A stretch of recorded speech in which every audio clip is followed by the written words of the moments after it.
ఏపీలో రాజముద్రతో రైతులకు పట్టాదారు పాస్ పుస్తకాలు పంపిణీ కార్యక్రమం మొదలైంది.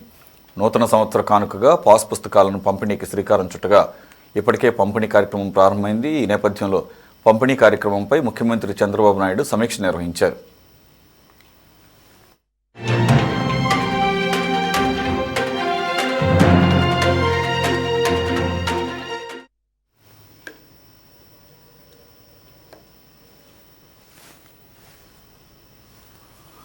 గత ప్రభుత్వంలో నాటి సీఎం ఫోటోలతో భూమి హక్కు పత్రాల పంపిణీ జరిగిందని, నాటి ప్రభుత్వ చర్యలపై ప్రజల అసంతృప్తితో ఉన్న నేపథ్యంలో రీసర్వే తప్పులను సరిదిద్ది కొత్త పాస్ పుస్తకాలు ఇస్తున్నామని సీఎం చంద్రబాబు తెలిపారు.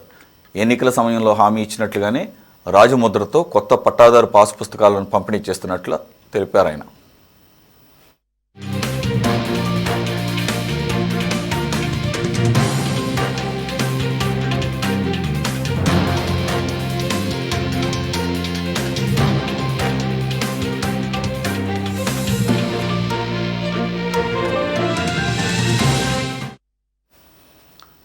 రీసర్వే పూర్తయిన గ్రామాల పరిధిలో 22 లక్షల కొత్త పాస్ పుస్తకాలను పంపిణీ చేస్తున్నారు.